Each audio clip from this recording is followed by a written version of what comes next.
Então, muito bom dia, né, para quem já está presente. O professor Alexandre quer comentar um pouquinho sobre a organização da disciplina em si?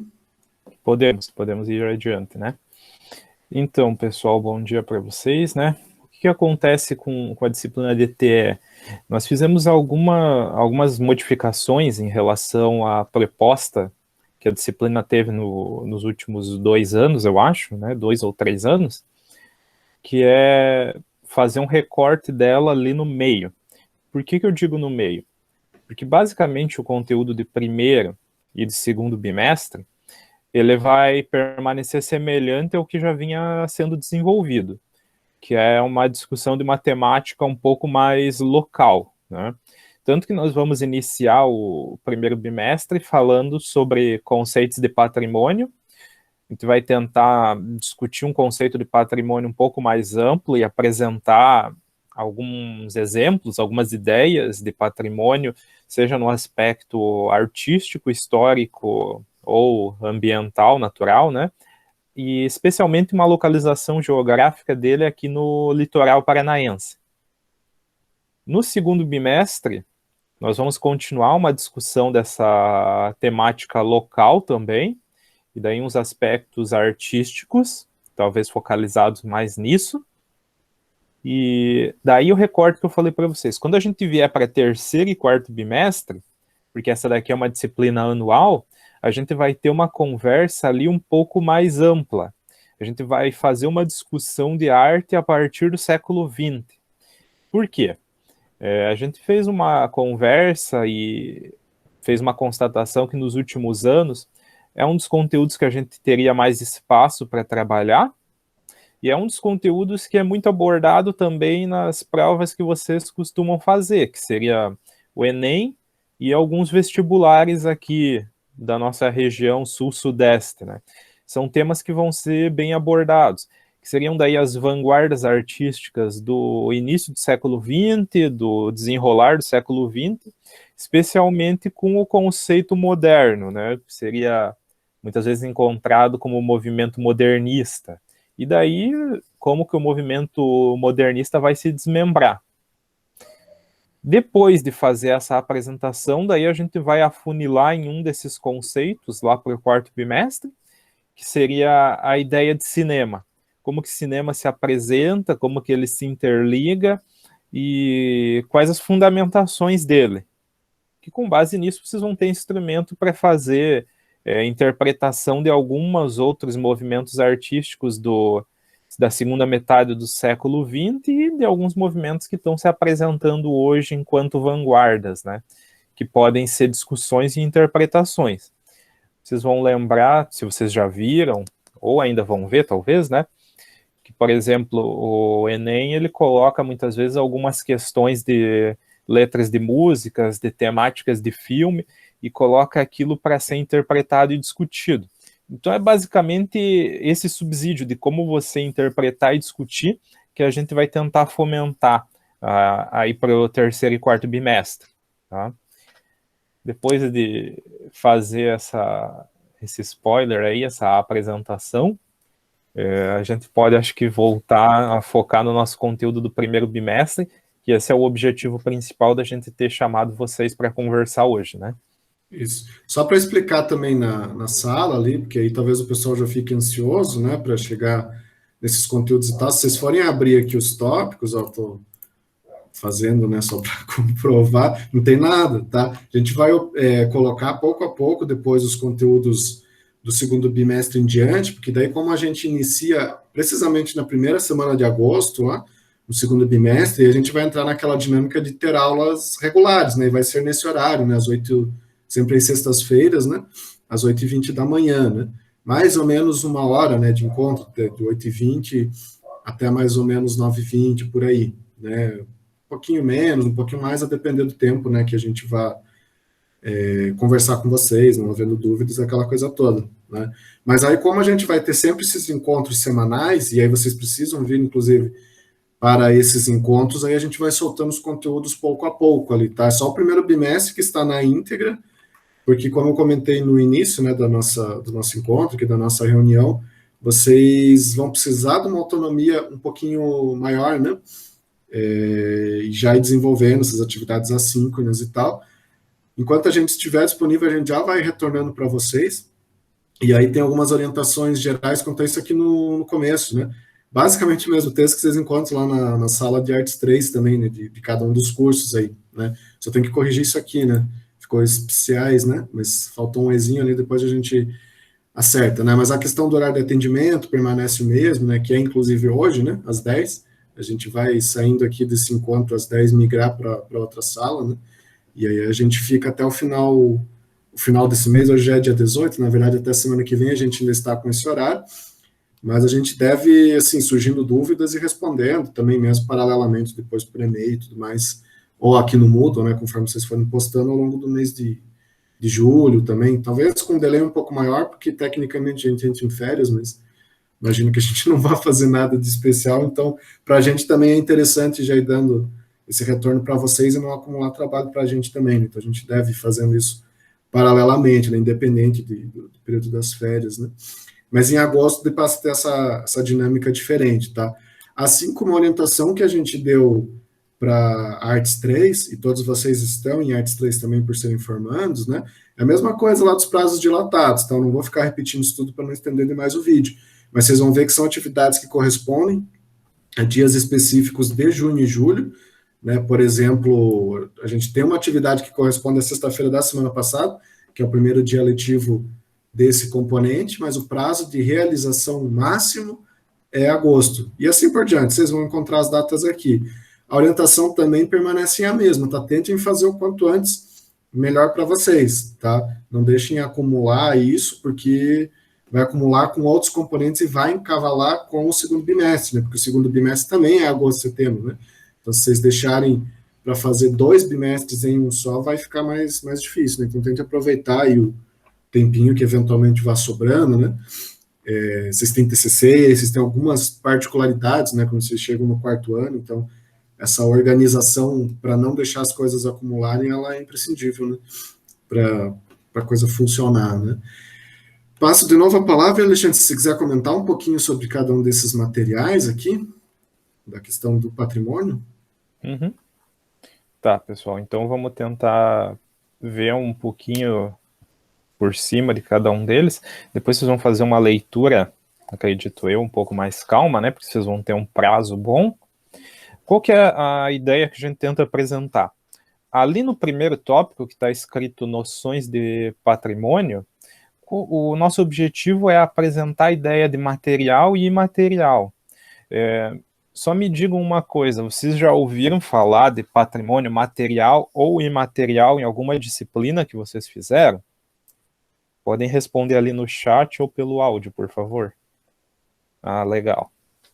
Então, vocês já têm essa noção de diferença do que é material e o que é imaterial. Qual que é a apresentação que a gente tenta fazer disso? A gente colocou alguns parágrafos ali definindo o que é patrimônio material, o que é imaterial, e depois a gente tentou colocar alguns exemplos que vão nos ter serventia, enquanto patrimônio material aqui, por exemplo, as construções edificadas, as imagens sacras, isso são importantes elementos para a gente identificar aqui no litoral. Patrimônios imateriais aqui do litoral, por exemplo, a gente podia ver enquanto festividades, a festa do Rossio, por exemplo, ele não é um elemento contínuo, né? Ele é sazonal. Tem um outro elemento importante da gente pensar, que a gente já falou muito, que é o fandango. Também é um elemento imaterial, se a gente observar, apesar de ele ter materialidades dentro dele, né? Apesar de existir um tamanco, uma rabeca, uma roupa, enquanto estrutura ele é imaterial, porque ele é uma ideia em si, né? Depois a gente colocou ali como que você faz um estudo e como que você torna algo patrimônio, né? Porque se a gente for observar, existe uma escala de relevância, digamos assim. Algo só é considerado um patrimônio municipal quando ele é importante para a população localizada naquele município. A partir do momento que ele é um patrimônio municipal, ele pode pleitear uma discussão enquanto um patrimônio estadual, enquanto ser relevante para o estado do Paraná. Por exemplo, as construções do Centro Histórico de Paranaguá, elas são importantes para o estado do Paraná? São relevantes, é um modelo, é um conjunto arquitetônico único, né? Ele não existe outro semelhante. Só que ele só é um patrimônio estadual porque ele é importante para o município, tá? E por último, uma escala da União, uma escala federal. Um local só é um estabelecimento, uma construção, uma imaterialidade, só é um patrimônio para o Brasil a partir do momento que ele tem a sua relevância estadual. Ou seja, ele não pode, tecnicamente, pular esferas, porque daí você tem uma interferência. E esse é o que a gente vai apresentando no primeiro conceito ali, tá? Depois disso, a gente tem uma discussão sobre patrimônio histórico, tá? O patrimônio histórico, ele tem uma relevância para nós aqui, porque nós estamos localizados em um espaço que tem todo um centro histórico tombado enquanto patrimônio nacional, que é feito lá pelo Instituto do Patrimônio Histórico e Artístico Nacional, o IFAM, né? Então, por isso é importante a gente entender certas colocações ali para isso. Primeiro, é a questão do tamanho. Qual é a região efetivamente importante em Paranaguá? Tem duas interpretações, e a gente gostaria que vocês entendessem as duas. A gente tentou exemplificar com palavras e com uma imagem ali que é disponibilizada até pela prefeitura. Existe um elemento chamado poligonal do centro histórico, né? Que é aquele que o professor Leandro projetou ali, e ele tem duas cores. A rosa no centro é a área objetiva do interesse, é a área que se localiza. Também pode ser colocado como quadrilátero, só que tem essas duas interpretações para vocês verem. E aquela área em roxo é uma amplitude, é como se fosse um bolsão de preservação, tá?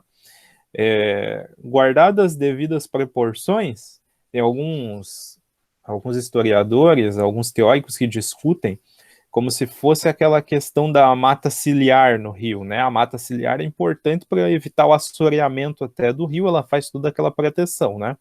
Esse bolsão é para evitar que tenha uma invasão de especulação imobiliária dentro daquela área rosa. Então você cria um bolsão no entorno dele e tenta fazer um projeto de preservação, ou seja, tem uma área de contenção, tá? À medida que você vai se desenvolvendo, você tem regiões limites que a gente coloca ali para vocês até entenderem, porque o mapinha fica um pouco pequeno. Mas esse poligonal, basicamente, ele tem um limite ali na região sul, que o mapa ele tem um norte ali para cima, né? Acho que é isso, obrigado. Tem um norte ali apontado para cima. A região sul, se a gente for entender, o limite dele é onde hoje está o hospital regional. Mais especificamente do outro lado, onde é a antiga Santa Casa, que virou biblioteca uma época e agora foi ocupado pelo hospital regional. O limite norte é lá no Palácio Visconde de Nácar, tá? E depois a gente vai ter outros dois limites, que seria o limite leste, que é a Rua da Praia, ali onde fica a região do Casario Histórico, e o limite oeste, lá em cima, na Praça dos Leões, que é, pelo nome, a Praça Eufrásio Correia, né? Então, essa é basicamente a região de limite desse centro histórico, beleza? Depois, eu tentei elencar, para que vocês tenham uma noção um pouquinho mais ampla, de quais bens, de modo isolado, eles são tombados. Ou seja, você tem todo um centro histórico, tudo que está ali dentro é tombado, mas você tem alguns bens específicos também, que já eram tombados antes de que o centro histórico como um todo fosse considerado relevante. E é interessante a gente começar até pelo prédio da alfândega, porque ele está fora desse poligonal, ele está lá perto do porto. Mas ele é um bem tombado pelo Patrimônio Histórico Estadual e pelo IFAM. Então, por isso, ele é importante de ser compreendido, tá? Eu não vou entrar nas explicações de porquê do desenho arquitetônico agora, porque tudo isso vocês, inclusive, vão ver em Artes 3, e daí vai ajudar vocês a entenderem isso daí. Então, não é necessário a gente ver hoje. E depois eu fui elencando cada um deles, que é um elemento que vocês vão, inclusive, poder usar, se for de interesse de vocês, para as atividades. Então fica meio que como um esboço para vocês entenderem. Daí passou ali o Colégio Jesuítas, a Casa Elfrida Lobo, tem aqui a Brasília Tiberê e a Monsenhor Celso, que são duas casas na frente da catedral, a estação ferroviária, daí depois tem a Fonte Velha, que é um dos objetos de mais polêmica aqui em Paranaguá, né? A Fonte Velha, depois eu tenho ali a fortaleza lá da Ilha do Mel, pode passar, a igreja de São Benedito, daí tem alguns elementos que estão dentro da igreja de São Benedito. São patrimônios imateriais, dentro do patrimônio imaterial são patrimônios históricos, só que eles são bem móveis, né? Não são imóveis. Dentro da igreja de São Benedito, daí você vai ter o crucifixo processual e algumas imagens, né? Dentro dessas imagens tem uma Nossa Senhora da Candelária, pode passar, tem uma Nossa Senhora do Rosário, tem uma Santa Efigênia, tem uma Santa Luzia e a última, que é o padroeiro da igreja, um São Benedito. Essas 5 imagens, elas são do século XVI e XVII, né? E elas estão tombadas individualmente. Então elas são bens móveis, né? Elas podem, dependendo da situação, ser retiradas dali, transportada para outra igreja, alguma coisa nesse contexto. E daí tem uma sequência de outros elementos, como é a catedral ali, né? Depois tem a igreja aqui de São Francisco,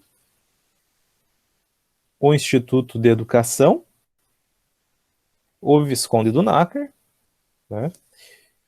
Daí tem 2 que são interessantes a gente observar, que é o jazigo da família Correia, que é um túmulo ali do cemitério Nossa Senhora do Carmo. Inclusive eu vi, eu estava levantando esses dados, tem algumas outras edificações dentro do cemitério Nossa Senhora do Carmo que estão em processo de tombamento. Processo não é igual um processo jurídico, né? Não quer dizer que ele vai ser deferido no final. Ele está sendo analisado, tá ok? É uma vertente um pouco mais recente, e alguns dizem até um pouco mais mórbida, né? Que é a questão da arte tumular. Ele é um ramo de estudo da segunda metade do século XX para cá. E o último que eu coloquei, e ele está também tombado, é os originais escritos pelo Vieira dos Santos, da chamada Memória Histórica de Paranaguá. Então, esse é um volume que hoje a gente tem ele digitalizado, tem ele em outras edições, eu não sei se tem facsímile dele, mas a versão original dele também está tombada, ela pertence ao Instituto Histórico e Geográfico de Paranaguá, e ele também entra naquele critério que eu falei de bens móveis para vocês, né? Se ele for passado para tutela de outra organização, por exemplo. Esses elementos, a gente colocou eles elencados ali para vocês terem uma noção e depois poderem utilizar, se for de interesse de vocês, para a conceituação da atividade. O último elemento que a gente colocou enquanto grande conteúdo é patrimônio natural. Daí isso pode ter uma leitura bem mais ampla, até para o pessoal de meio ambiente que está na sala, que vocês vão ter mais domínio por já estarem dentro do curso. Nós fizemos um recorte de em que momentos o patrimônio natural ele se encaixa com o patrimônio artístico, tá? Então, para isso, nós fizemos ali na parte inicial algumas conceituações de espaços de preservação. Isso eu tenho certeza que vocês já conhecem. Só, por favor, me confirmem se vocês chegaram a ver isso já em alguma disciplina. Eu tenho quase certeza que sim, né? Valeu, obrigado. Não sei se Cecília respondeu de agora ou do outro. Pessoal, vocês já chegaram a ver... tá, perfeito. Vocês chegaram a ver essa conceituação de RPPN, do que é uma APA, o que é um parque estadual, em alguma disciplina? Se não, daí a gente pode fazer uma descrição um pouquinho mais ampla aqui. Sim, ótimo. Se vocês viram, então já vai ajudar isso daí. Mas se vocês quiserem, a gente faz uma descrição um pouquinho mais ampla do que é. Eu fiz só uma citação aqui. Que normalmente esses espaços ambientais eles vão ser protegidos de normalmente 3 formas diferentes, formas oficiais, né? que são as reservas particulares do patrimônio natural, né, a RPPN, as APAs, que são as áreas de proteção ambiental, e os parques. É interessante porque os três a gente tem aqui no litoral, né? A gente tem RPPN, tem APA e a gente tem parques de proteção. Os três estão presentes no litoral. Depois, a gente tentou encontrar os pontos de intersecção, digamos assim, onde a arte consegue dialogar um pouco mais profundamente com esses sistemas de proteção aqui. Para isso, nós identificamos, eu acho que seria um dos primeiros aqui no litoral do Paraná que faz esse diálogo, que é um naturalista francês, o Saint-Clair, né? Que ele foi, ao mesmo tempo, um naturalista e um viajante, digamos assim. Ele foi um dos primeiros viajantes que veio aqui para o Brasil e que fez um percurso dentro do território brasileiro com esse olhar um pouco mais voltado ao espaço natural, ao espaço botânico, né, digamos mais especificamente, tá? Como que ele faz isso? É uma época no qual o Brasil ele não tinha estradas de ferro, ele basicamente tinha caminhos que eram caminhos abertos na mata. Então, Saint-Clair faz viagens por rio, faz viagem no lombo de mula, andando a cavalo, e ele vai recortando boa parte do que seria o sul e sudeste brasileiro, entre 1816 e 1822, tá? E ele faz todo um relato escrito de onde ele vai passando e faz uma coletânea de desenhos técnicos voltados à botânica para fazer um levantamento sobre isso, né? Eu já vi alguns trabalhos na área da filosofia, da filosofia da tecnologia especificamente, que ela vai fazer até algumas discussões colocando o Saint-Clair como o primeiro biopirata no Brasil, né? Hoje é uma discussão um pouco mais ampla, mas por que era de interesse? Porque o Brasil sempre teve riquezas naturais que não existiam na Europa.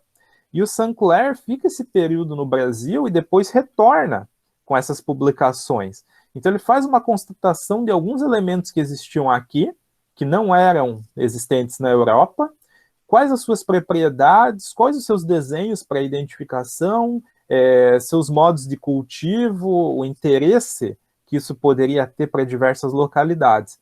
E ele passa aqui pela região do litoral do Paraná. E ele tem alguns desenhos, por exemplo, que a gente vai colocando de espécies que são nativas aqui do local, né? Como, por exemplo, quais os materiais que se utilizava para a confecção do fandango, por exemplo, os instrumentos do tamanco de fandango, é um dos primeiros desenhos feitos pelo Saint-Clair, tá? Inclusive vai ser o nome do parque estadual, que vai ter aqui bem perto do IFPR, né? Que é o Parque Saint-Clair. Outro artista que passa por aqui e tem daí uma colocação também que interliga o conceito de arte com o conceito de patrimônio natural é o Debré. O Debré ele vem mais ou menos no mesmo período que Saint-Clair, só que ele vem com a missão artística francesa. Ele fica localizado no Rio de Janeiro durante algum tempo e depois ele viaja por algumas regiões do Brasil entre 1826 e 1831. E ele faz vários desenhos voltados a paisagens locais, hábitos, costumes. Então ele é um desenhista muito mais da paisagem, do visual. Enquanto Saint-Clair se focava um pouquinho mais nas espécies, o Debré fazia uns desenhos mais amplos dentro da paisagem. Um recurso que é muito comum de se usar hoje nos estudos de meio ambiente, que é o acompanhamento histórico lá do Google Earth. Por exemplo, se você vai acompanhar o crescimento urbano de Paranaguá e, consequentemente, o desmatamento dessa vegetação nativa que a gente tem, você consegue acompanhar pela série histórica do Google ali. Eu acho que está disponível a partir dos anos 80 aqui em Paranaguá, então você tem aí do meados dos anos 80 até hoje. Você consegue ver o crescimento urbano e, consequentemente, a retração dessa mata nativa. E o Debré, ele faz esses desenhos, esse acompanhamento. Então, se você fizer um apanhado das colocações do Debré, você consegue fazer composições ali do século XIX e pegando outros artistas do início do século XX, teria uma leitura de série histórica um pouco mais ampla. Daí a gente pode discutir isso um pouco mais adiante, né, quando a gente chegar nas aulas presenciais. Eu coloquei só algumas imagens do Debré que o Leandro passou ali. A primeira, se puder voltar, por favor. Aqui uma visão de Paranaguá, né, vista do mar. A do meio é uma visão bem interessante, a segunda ali, porque durante muito tempo ela foi colocada como visão de Paranaguá, e hoje tem uma discussão de alguns teóricos colocando que essa pintura, na verdade, o Debré fez de Guaratuba, e alguns outros ainda colocam que essa visão é de Porto Alegre, tá? Mas, até o momento, pela colocação do próprio Debré, a nominação que ele dá é pintura de Paranaguá, tá? Depois eu coloquei uma última ali, que é uma visão do Debré de Curitiba, e vocês podem observar que tem um elemento muito comum ali colocado nas pinturas paranaenses voltadas ao natural, que é a araucária, né?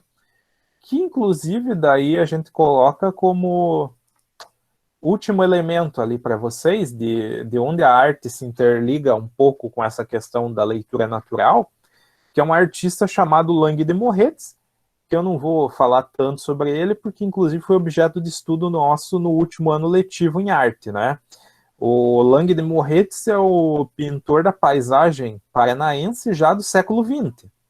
E um dos focos principais do Lang é essa questão da mata, pegando a partir do primeiro Planalto Paranaense, da região de Curitiba em direção à Foz do Iguaçu, digamos assim. Você vai ter primeiro, segundo, terceiro Planalto Paranaense, e você vai ter uma ocupação naquela época ainda considerável da questão das araucárias, a mata nativa daquela localidade, que depois vai ser desmatada por N motivos, né? Pelo processo de colonização, pela passagem da estrada de ferro aqui pela região, e dentre outros motivos aí.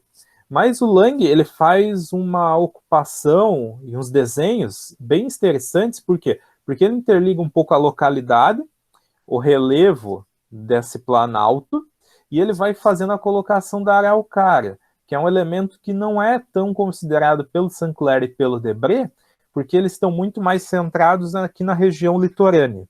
Então é interessante a gente ter esse contraponto, tá? E daí eu fechei aí a partir desse ponto, colocando esses três autores. Tá? O que a gente colocou ali como atividade? Daí eu acho que o Leandro pode explicar um pouquinho ali a primeira atividade. Isso. Na verdade, vocês vão ver que a gente... É até uma característica dessa disciplina, nos últimos anos, da gente tentar ser o mais leve possível, né, em atividades e tudo mais, por ser eletiva, né, enfim, ter uma característica talvez até um pouco mais prática, apesar da abordagem teórica aqui, conceitual, né, sobre patrimônio e tudo mais, mas a gente tende a sintetizar um pouquinho, assim, conforme a gente consegue, né. Infelizmente, por estarmos também, né, nessa situação remota, a gente não consegue fazer uma atividade que a gente costuma fazer para estudar isso aqui na prática, que é uma visita a esses locais, né? A gente, nos 2 últimos anos, pelo menos, não lembro se 3, agora o Alexandre talvez me ajude a lembrar, mas enfim, 2019, a gente chegou a fazer em 2020, inclusive, antes da pandemia, ali entre fevereiro. Sim. A gente fez acho que desde 2017, só pulou 18 daí. Isso. Que eu fiquei de licença. Perfeito, Então a gente fez pelo menos 3 anos, inclusive ano passado, né? A gente costumava já iniciar estudando um pouco esses conceitos e aí a gente ia visitar esses locais e tal. Então, essas explicações mais detalhadas que constam no texto, a gente costumava fazer visitando, né? Inclusive, a gente chegou a fazer em um dos anos também indo para Antonina, Morretes, reconhecendo alguns patrimônios lá. E aí articulando também até com algumas outras coisas que a gente costumava ver, de paisagens sonoras e tal. A gente aproveitava nessas visitas técnicas, que é um negócio que a gente não consegue fazer agora, né?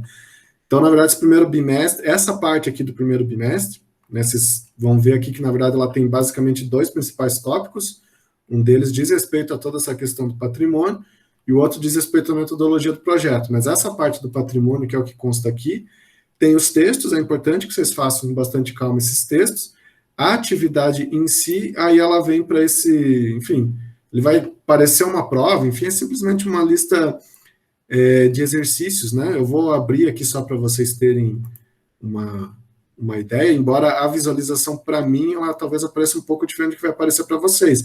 Mas ela vai ter basicamente essa característica, assim, tá uma pergunta por página, aqui é coisa de 6 perguntas, não é nada muito elaborado, assim, então vocês podem fazer com muita calma, tá?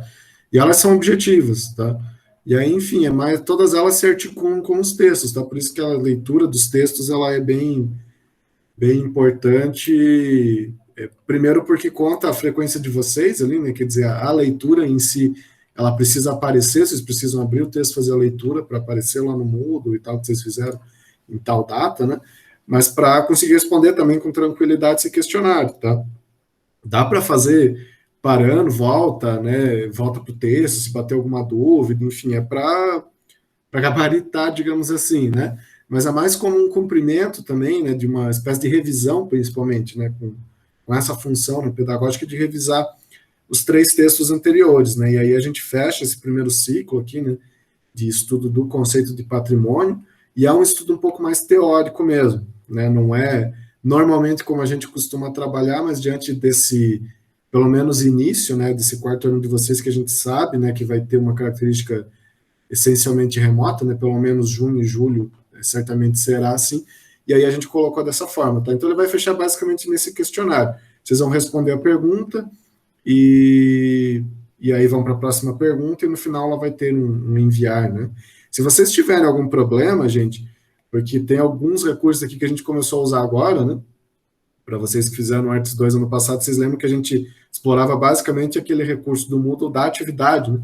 E aí vocês conseguiam, assim, é uma postagem um pouco mais livre, né? Então, às vezes era uma foto de alguma coisa, vocês postavam lá, ou um texto e tal. Aí esses recursos, assim, que se vocês vão inserindo no próprio Moodle, como é o caso aqui, a gente ainda não fez muitos testes, né? Então, se vocês tiverem algum problema, nos avisem, né? Parece que até na sala de Artes 3, lá já teve alguma situação com aquele vídeo, né?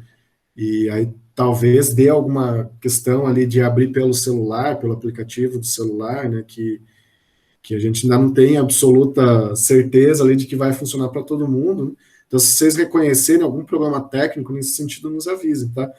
Mas, em princípio, pelo menos pelo aviso que aparece para a gente, né, quando a gente cria a atividade, ela é compatível com o aplicativo do Moodle, também independente de ser pelo celular ou mesmo aplicativo usado em desktop, né, em computador, ele é para ser compatível em qualquer lugar que vocês abram, no navegador ou no aplicativo, vocês devem conseguir responder, tá? Mas se acontecer alguma coisa, vocês nos avisam, tá? Daí a gente revê, passa isso aqui, talvez até no Google Formulários, tal. Tem como a gente transcrever isso de outra forma, né? A gente só trouxe como um questionário do Moodle para ficar mais fácil, né? As informações ficarem todas dentro do Moodle mesmo, né? Registradas ali. Mas ele tem essa característica, tá? São perguntas sobre esses 3 principais textos, tá? Portanto, façam a leitura com bastante calma, né? Vocês têm um prazo relativamente grande, mas dá para ir fazendo desde já com calma, né? E é interessante não deixar também para responder esse questionário muito depois, né? Porque senão talvez vocês tenham que ir lá e voltar para o texto e tal. Então é interessante ir fazendo com, assim, 1 por semana, por exemplo, né? Como as próprias atividades estão organizadas, de repente fecha respondendo o questionário, né? Aí vocês tentam organizar, né, com o tempo que vocês têm, né? Mas é um tópico para fechar mesmo essa parte do patrimônio, né? E aí compreende ainda uma espécie de segunda metade, assim, ainda do primeiro bimestre, né? Equivalente basicamente ao mês de julho, né? Os dias letivos aqui do mês de julho, né? 3, 9, 16, 23 e 30. Isso que a gente está chamando de metodologia de projeto, tá? Não sei se alguém chegou a ingressar na sala, visualizar a sala quando a gente ainda estava ajeitando ela até final de maio, né, que a gente começou a organizar as salas, ela estava um pouco diferente, né? Qual que é a ideia inicial, né? Depois aí até passo a palavra para o professor Alexandre, pode comentar um pouquinho sobre qual é a ideia em si da metodologia de projeto, né?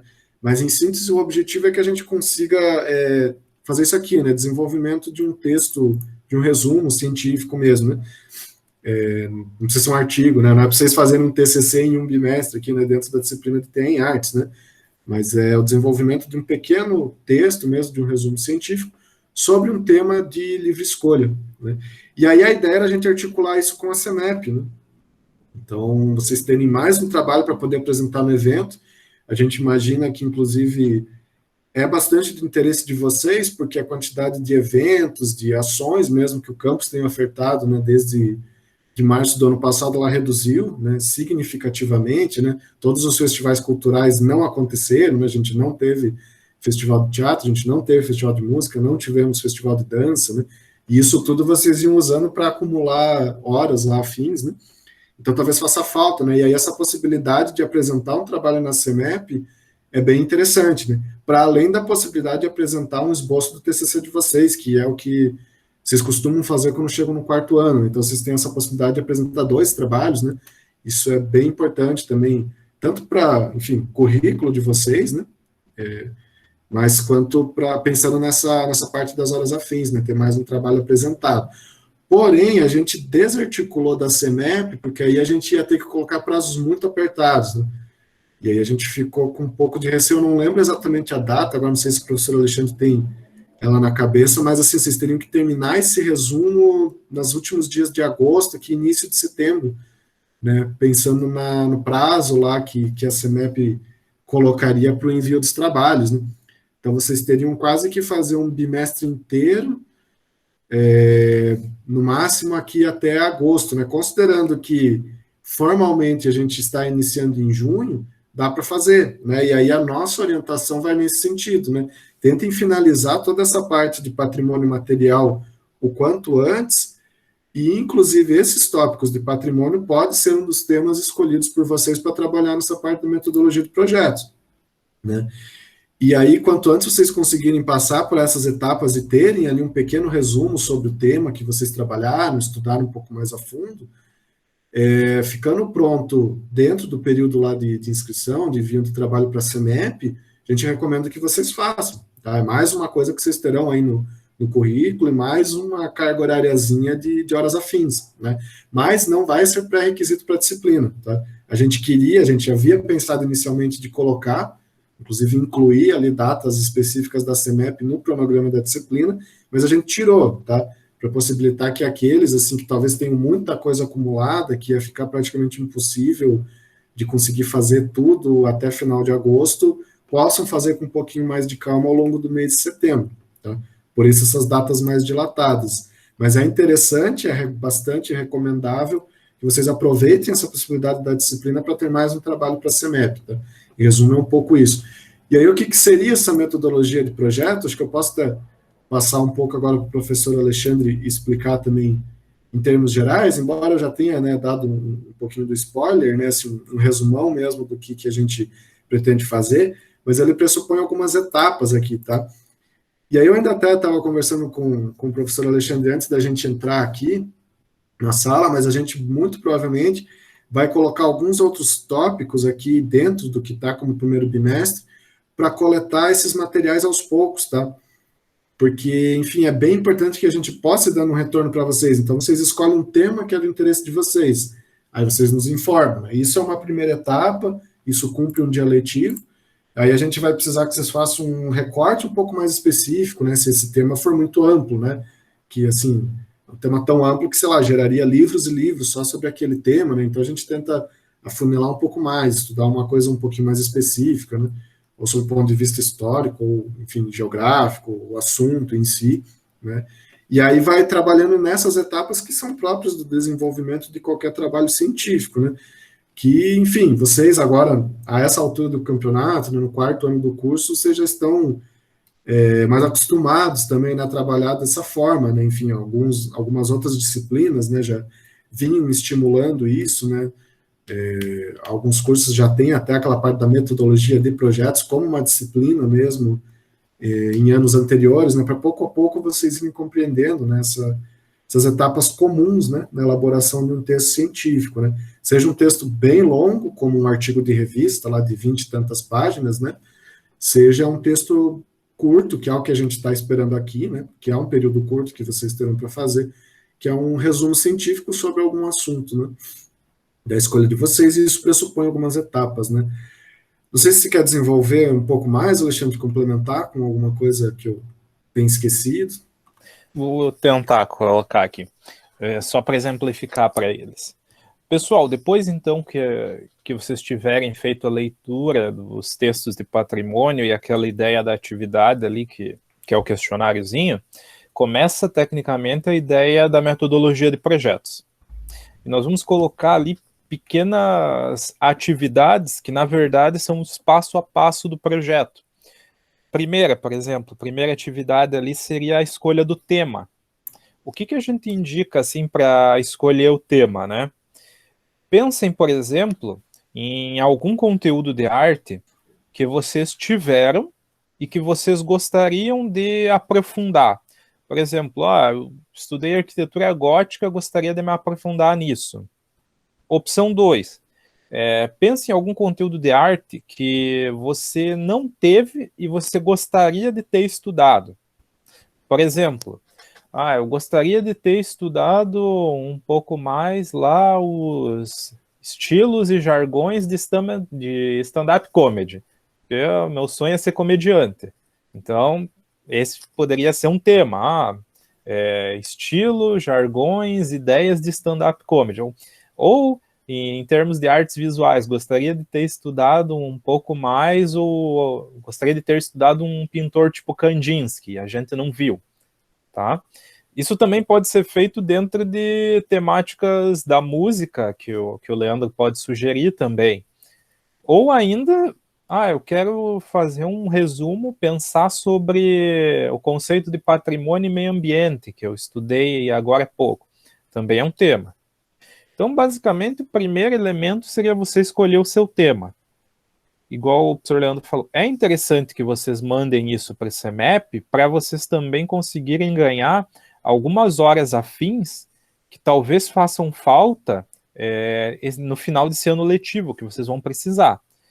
Mas não é obrigatório que vocês mandem isso para o CEMEP. Vocês podem simplesmente constar isso como atividade da disciplina para conseguir o seu conceito. Depois, a gente digamos assim, teve a atividade 1, a atividade 2 seria o quê? Nós vamos querer que vocês expliquem um pouco sobre esse tema, com base em algumas sugestões. Como que vocês vão explicar um pouco sobre o tema? Vocês já vão ter feito a atividade 1, que é a escolha do tema. A nossa correção, basicamente, vai ser tentar dar algumas dicas de como você pode desenvolver, onde você pode pesquisar, sugestões de artigos, de livros que vão estar online disponíveis. E com base nessas sugestões que a gente colocar, você vai fazer algumas pesquisas, algumas buscas e nos devolver com algumas informações que você pesquisou, seja com base nas nossas sugestões, ou seja com base em pesquisas que você mesmo já fez, talvez por ter algum tema que você goste, né? O pessoal da informática, eu gosto de trabalhar com web designer, com desenho técnico, digital, trabalhar com criação de animação. Então, vocês possivelmente já vão ter algumas ideias, né, de temas e, consequentemente, algumas ideias de como explicar esse tema. E cada atividade vai ser assim, ou seja, atividade 1, escolha de tema, atividade 2, um breve resumo sobre esse tema, atividade 3, a gente vai tentar explicar para vocês daí algumas metodologias que vocês podem utilizar na pesquisa, atividade 4, algumas referências de quais livros, quais artigos, quais sites você pode pesquisar. Então, cada atividade vai ter isso. Vocês vão observar que no final, vocês vão ter um resumo todo certinho já, com um título definido, delimitado, recortado, um texto ali breve, no conceito de resumo, que vai ter ali 200 a 500 palavras, se for somente o resumo, as suas palavras-chave, as suas referências de todos os locais que você pesquisou. A gente vai fazer isso por etapas. E daí, ao final, você vai ter esse projeto pronto. Podendo submeter ele para o CEMEP, se você conseguir concluir as etapas até ali o final de agosto, ou constando somente para a disciplina, se você cumprir todas as etapas até o final do prazo estipulado pela disciplina. Tá? Pessoal, a gente falou bastante aqui, eu queria saber se se ficou claro ou se ficaram algumas dúvidas, daí vocês podem jogar essas dúvidas para a gente aqui e nós tentamos responder elas.